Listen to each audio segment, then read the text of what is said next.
Informasi selanjutnya, pemirsa, Majelis Hakim Pengadilan Tindak Pidana Korupsi pada Pengadilan Negeri Jakarta Pusat memvonis Harvey Mois 6,5 tahun penjara dalam kasus korupsi timah di wilayah izin usaha pertambangan PT Timah Tbk periode 2015 hingga 2022 yang merugikan negara hingga 300 triliun rupiah. Vonis ini jauh lebih rendah dari tuntutan jaksa dengan pidana penjara selama 12 tahun.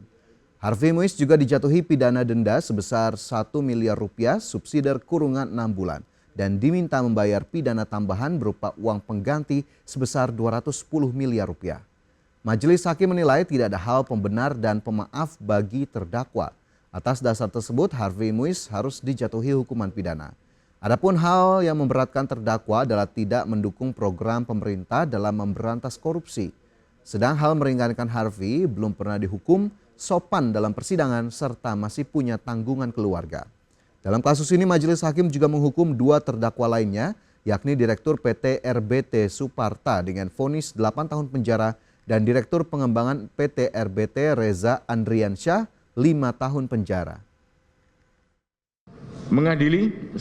Menyatakan terdakwa Harvey Mois terbukti secara sah dan meyakinkan bersalah melakukan tindak pidana korupsi yang dilakukan secara bersama-sama dan melakukan tindak pidana pencucian uang yang dilakukan secara bersama-sama sebagaimana dalam dakwaan ke-1 primer dan dakwaan ke-2 primer.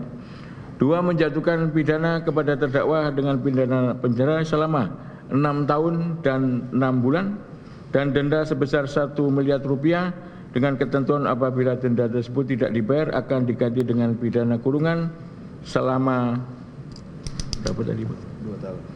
Bukan yang ini. Ya, 6 ya.